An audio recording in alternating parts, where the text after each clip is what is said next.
신기하지 않아? 아무것도 없는 허공에 생겨난 소환진이 빛을 발했다.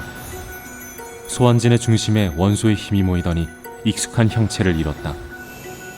언덕 아래 아무도 없는 장소에 소환된 나이아스는 영문을 모르겠다는 듯 주위를 두리번거렸다. 한 여성이 언덕에 걸터앉아 아래를 내려다보고 있었다. 룸은 혼잣말처럼 중얼거린 그녀의 목소리에 귀를 기울였다. 뭐가 말입니까? 정령들 말이야.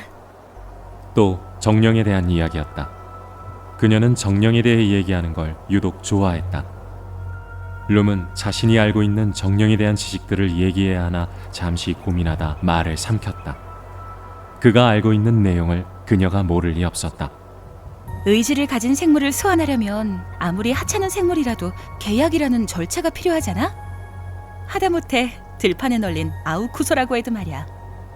그런데 더 막대한 힘을 가진 정령들은 소환 마법과 원소에 대한 이해만 있으면 얼마든지 소환이 가능해.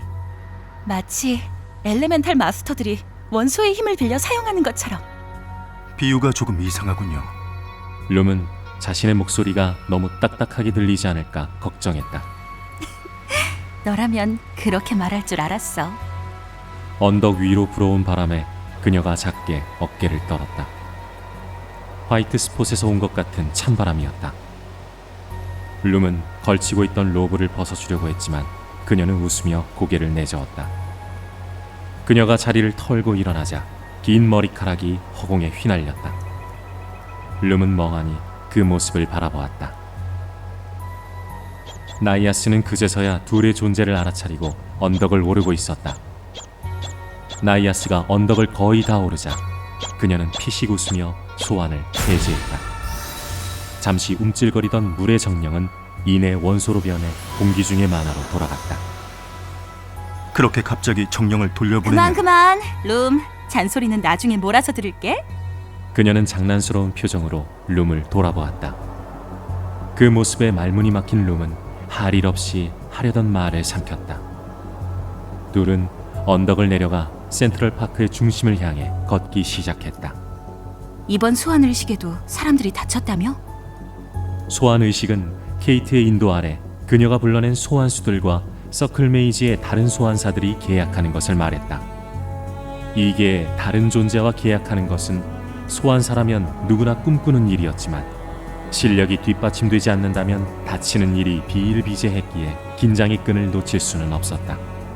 누구 하나가 죽어나가야 방식을 바꿀 건가 봐. 조심하곤 있지만 어쩔 수 없는 일이죠. 서로 다른 존재와 계약으로 맺어진다는 건 두 개, 세 개가 합쳐진 것만큼이나 이질적인 일이니까요.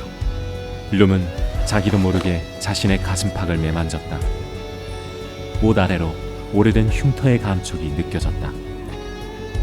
완전히 아무는데 꽤나 시간이 걸린 깊은 흉터였다. 그녀는 그런 룸의 모습을 보며 눈썹을 살짝 찌푸렸다.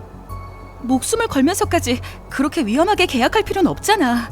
미리 준비한 마력으로 소환수가 날뛰는 것만 통제하면. 스밀라, 룸의 목소리가 약간 높아졌다. 소환의 첫 번째 약속은 이해와 교감입니다. 물론 안전장치는 필요하죠. 하지만 케이트의 방식에 틀렸다고는 생각되지 않아요. 소환수의 안전을 최우선으로 생각하는 케이트의 방식을 두고 불만의 목소리가 나오는 것은 룸도 알고 있었다. 불과 며칠 전에는 일부 반대파들이 지배의 고리를 이용한 소환 의식을 진행하려다 발각되어 조직에서 제명된 일도 있었으니까. 네가 다치는 것보다 소환수가 더 중요해? 저만큼이나 중요해요. 입술을 옴짝거리며 무언가 말하려던 스밀라는 결국 입을 굳게 다물었다. 언젠가 당신도 계약을 한다면 내 말을 이해할 수 있을 텐데 말이죠. 알겠어. 이 얘긴 그만하자. 룸은 그런 그녀를 바라보며 쓴 웃음을 지었다.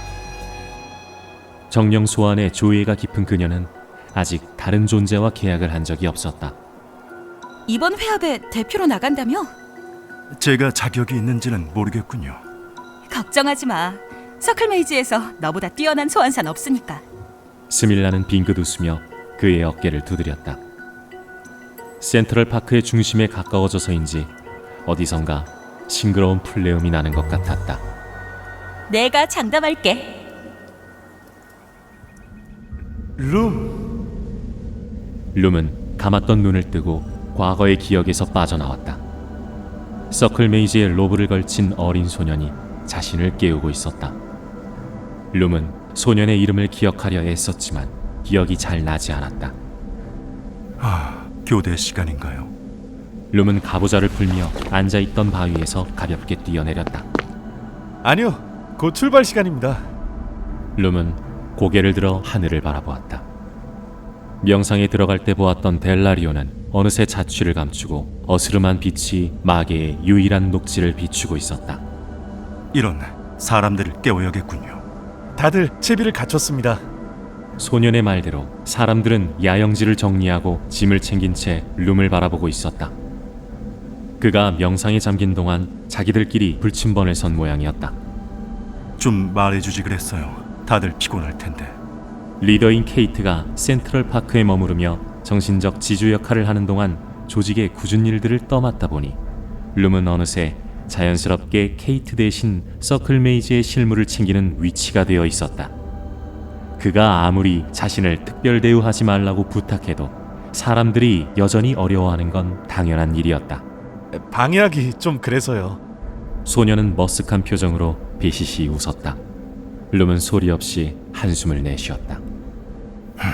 출발하죠. 숨을 들이쉬자 센트럴 파크의 공기가 폐를 가득 채웠다. 땀을 흘리자 기분이 조금 나아지는 것 같았다. 부지런히 발걸음을 재촉하던 룸의 곁으로 아까 그를 깨운 소년이 다가왔다. 괜찮을까요? 룸과 눈이 마주친 소년은 호기심 가득한 눈빛으로 조심스럽게 말을 꺼냈다. 이름이 뭐였죠? 룸이 물었다. 에던입니다. 좋아요, 에던. 룸은 등에 메고 있던 짐을 한 차례 고쳐맨 뒤 그를 바라보았다. 두렵나요? 네, 솔직히 말하자면 그래요. 여러 단체가 모인다니 더 걱정되네요. 처음 소환수와 계약할 때보다. 룸의 말에 에던은 피식 웃었다. 그건 아니에요. 죽기 전까지 그때만큼 떨릴 일이 있긴 할까요? 에던의 말에 몇몇 소환사들이 작게 웃음을 터뜨렸다. 룸도 그를 보며 미소 지었다. 그럼 괜찮을 거예요. 에던은 잠시 생각에 잠기더니 한결 밝아진 표정으로 고개를 끄덕였다. 이전 회합 얘기 좀 해주세요. 주변에서 대화를 나누던 사람들의 말소리가 순간 조용해졌다. 워낙 유명한 사건이잖아요. 아직도 회자될 만큼요. 에던의 말대로 이전 회합은 모두가 알 정도로 유명한 사건이었지만 각 조직의 주요 인물들만 참석한 자리였기에 그날의 경이로운 일들을 직접 본 이들의 수는 많지 않았다. 불량배 집단 취급받던 카시파의 급부상과 어비스라는 새로운 힘의 위력, 멸시당하던 마도학의 선전, 소문이 사실로 확인되었던 배틀메이즈의 전투력, 그리고 전설로만 듣던 마레리트의 선율까지. 내색하진 않지만 모두가 이어질 룸의 말에 귀를 기울이고 있었다. 룸은 입안에서 혀를 굴리며 적절한 단어들을 골랐다. 밖으로 나오고 싶어하는 단어들이 너무 많아 오히려 말문이 막힌 기분이었다. 한참을 생각한 뒤에야 룸은 간신히 그중 가장 뾰족한 단어들을 몇 개 뱉어냈다. 세컨드 팩트에 대해 들어봤나요? 그만둬요, 스밀라! 스밀라에게 한 발짝 다가서자 지배의 고리에 조종당하는 아도르가 타는 듯한 열기를 뿜어냈다. 룸은 급하게 끌어올린 마력으로 전방을 눌러 보호했다. 서클 메이지는 이번에도 소환사들이 다치는 걸 외면했어. 룸은 말문이 막히는 것을 느꼈다. 회합에서의 패배 이후 침울해진 분위기를 살리려던 건 그의 생각이었다. 얼마 전 열린 소환의식에서 무리를 해 강한 존재들을 소환했고 이를 제어하지 못해 꽤나 많은 부상자가 발생했다. 거대해진 조직의 균열이 가는 건 한순간이었다. 아니, 어쩌면 이미 오래전부터 안에서 금이 가고 있던 걸지도 모른다. 케이트는 늘 이런 식이지. 내가 통제를 잃고 정령에게 공격당할 때도 나보다 정령을 돌보기 바빴어. 그래서 숲에 불을 지르고 그 사이에 사람들을 빼돌려 달아나나요? 스밀라는 아무런 답도 하지 않았다. 그녀의 옆에 서 있던 소환사 하나가 말했다. 서머널루, 우리는 서클 메이저와 다른 길을 걷기로 했습니다. 돌아가세요. 그게 한때나마 우리를 대표했던 당신에게 해줄 수 있는 마지막 예의입니다. 룸은 그의 말을 무시하고 팔을 뻗은 채 스밀라를 향해 곧장 나아갔다. 지배의 고리가 조여들자 아도르는 발버둥치며 더욱 강한 불을 뿜어냈다. 사리를 담은 지독한 열기였다. 스밀라는 웃는지 우는지 모를 표정으로 룸을 바라보고 있었다. 우린 지배를 통해 더 큰 힘을 얻을 거야. 소환으로부터 스스로를 지킬 힘을. 스밀라가 손짓하자 아도르가 룸의 앞으로 달려들었다. 룸은 마력을 끌어모으며 바르카를 소환하려고 했지만 순간의 망설임은 적절한 타이밍을 빼앗았다. 지배의 고리가 한층 더 밝은 빛을 발한 것과 아도르가 괴로운 비명을 지르며 폭발한 것은 거의 동시였다.